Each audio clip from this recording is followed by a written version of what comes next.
Hey, what's up YouTube? Today I'm gonna make a video on my Robinhood account. If you've seen my other videos, I make videos about working Amazon, working for Amazon, and today I'm just gonna show you what kind of thing that I'm kind of messing around with. And as you can see, to my left, there's some numbers, and this is basically a Robinhood broker account where you can buy and sell stocks. So I've had this account for over 6 years. I started in December of the 2016, and pretty much ever since then, I've made a lot of dumb decisions and have lost money overall. In this account, I have lost $1,400. Um, but it's for me not too worried. I'm like whatever. So I decided to I first had like a good amount of money in here, and then I decided to transfer that money into TD Ameritrade so that I can day trade on TD Ameritrade. um, but on TD Ameritrade, I'm taking very baby steps. Today I took a small $45 loss. I had made that $45 in a week, and then today I lost it. But I'm like whatever about it, because I'm planning to, the work that I do is pretty much going to cover for these losses. And so I'm very optimistic about, the outlook on what I can do, and I'm going to take it slow. But first, let me discuss the Robinhood. So Robinhood is very simply a trading platform, and not even not good for day trading at all, not at all. So I'm just gonna use it for options. So today I lost like a good amount of money, 173 bucks. uh, I made really dumb plays. And so let me show you the whole year. This is what happened this year. I lost 248 in total. At one point I was up 328. At one point I was down 462. And then one time I bought a FedEx put option when earnings were occurring. Earnings were bad, so it turned in my favor because I bought a put. A put makes you money when the price goes down. So the price of FedEx went down dramatically. I made like $1,100 on that, and that's why I held my account. Ended up going up to like positive $600. So I was like, okay, cool. See the potential. I got lucky. Honestly, I got lucky. I got lucky, and the reason I put that play was because FedEx lost their contract with Amazon, and I'm like, okay, maybe they're not getting as much money as they would thought they would with help supplying Amazon with services. And so I'm like, let's YOLO it. The put was $175. It went up to $1,200, something like that. And so I made that money. And then great, I was like, great. And then that kind of led to me pretty much, easy money made could pretty much become easy money lost. And that's what happened right here. As you can see, I started losing money by experimenting. I basically said, okay, I'm gonna use this, gain to experiment with options. And options was a kind of difficult learning curve to get over. And eventually I learned a good amount. I went to I pretty much went to Investopedia, and Investopedia, all about options. And then pretty much, okay, that I went to this one, 10 option strategies. I read all of these, and pretty much explains what the kind of strategies there are. And the one I was using the most was the strangle, which is right here. This long strangle, no, yeah, strangle, which pretty much you buy a put, you buy a call on the very high price and a very low price, and you're just hoping that during earnings, so you only play with their earnings, the stock makes a big move. And a lot of stocks did make a move, big moves, but I would miss out on the ones that did make a big move. So I'd be like, what the heck? And the ones that did play a move, it would not make the move that I wanted to. So it would be like, even though it went up in my favor, it wouldn't go high enough. The move wouldn't be big enough to make a profit. So yeah, if you would like me to make a video on more on what options are, and if that put on the comments. But if you happen to bump into my video, this is a challenge. I don't know exactly what goal I have in mind. I don't have a real goal. I just want to be profitable, get out this hole. I want to get out this pretty much wreck I'm in with this account. So try to dig myself out of here. And what I'm gonna do is play earnings. And so with earnings, I'm gonna play the large cap stocks. Like the ones that are coming up are Home Depot and Walmart. And do not follow my advice. I'm just telling you what I'm doing. Do not do what I'm doing. Okay.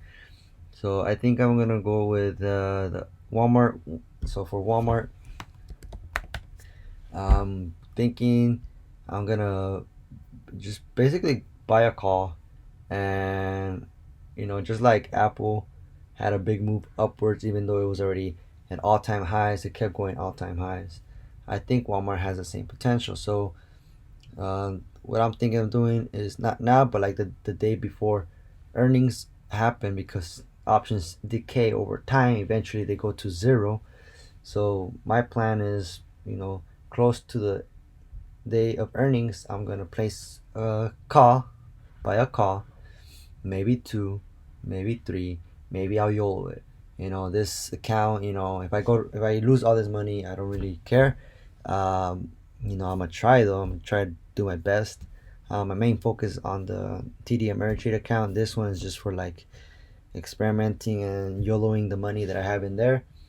I know some people would say that that's pretty stupid of me, but yeah, I'm putting this to practice, and let's see what happens. So I'm thinking, Walmart could potentially make a $3 move. If that's the case, 1, 2, 3, or even 22, I could buy one of these, and this, if the price currently it's a 118, if it eventually rises up to 122 or higher, this one will the price of this will eventually become close to this, not exactly this, a little bit close to this.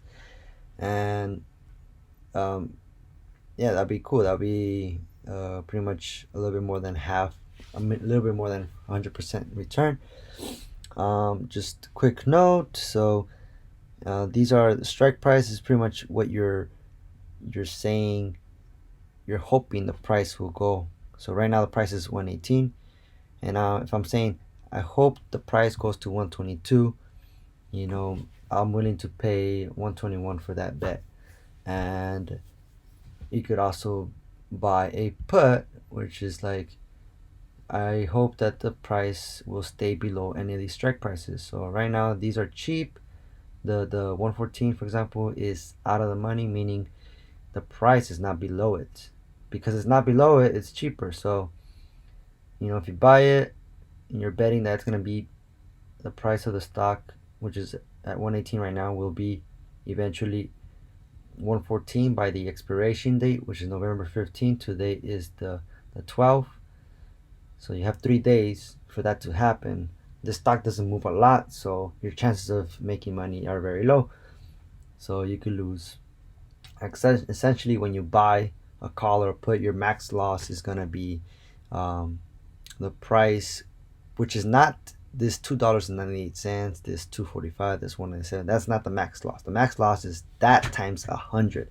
So in reality, the actual cost, for example, if I put +1 and I put let's say total, this is dumb, it shouldn't say total cost, so I put continue and I put 1. See, That's the max cost. So it's all right here. It says the contracts, 100 shares each contract. So each of these contracts has 100 shares that you would have to buy or sell if it goes in your favor or not in your favor. Okay, so they actually cost that much, right? And they fluctuate. So you saw that kind of move a little bit. So whenever you see the price, just multiply times 100. This is 90. This is $65. 156. This is 302. So yeah, that's pretty much it. When you sell is a different kind of world. I do not sell options because it requires you to have stock. You have to have 100 shares of whatever stock you're playing options with. So Walmart, I had to have 100 shares of Walmart in order to sell a put or a call. So look, let's say I'm gonna sell this. I put one. It's not gonna let me review order.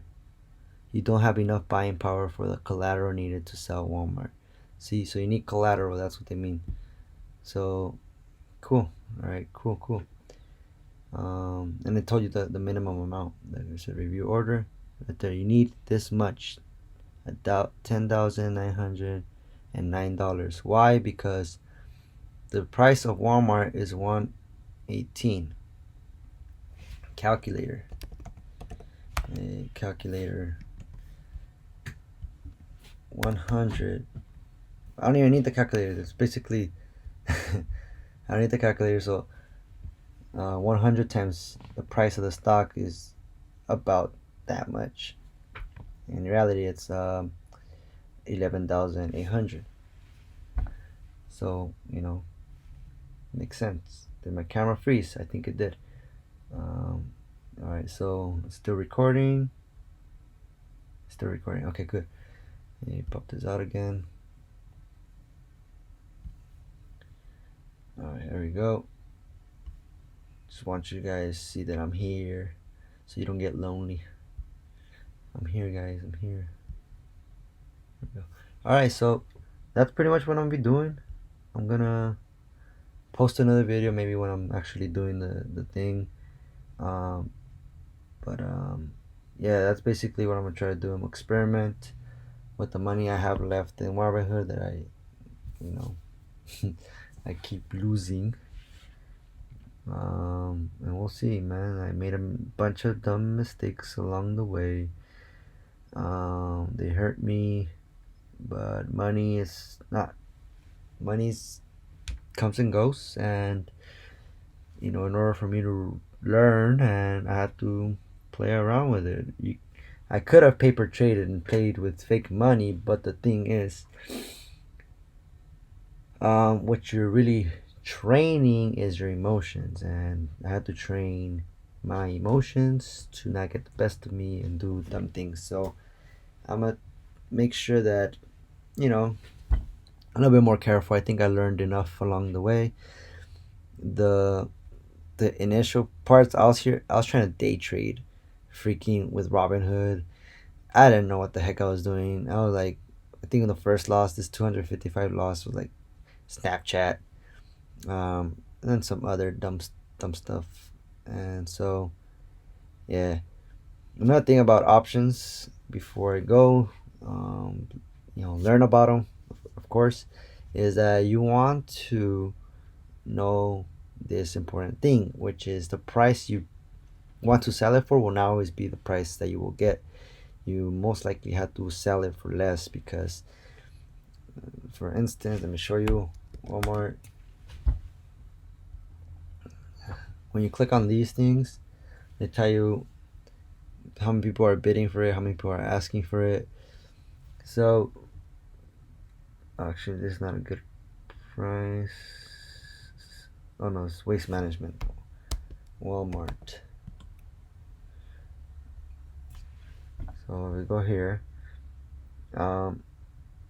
To ask, so see, some people are bidding 92, some people are asking for 95. So that's the range, not that big, but some have a really ugly range. And if open interest is low and volume is low, today only 226 contracts exchanged hands. That's not a lot compared to stocks. Millions get exchanged. Contracts only a little bit. Maybe we'll find like this one has 753 contracts, 1,773, 487.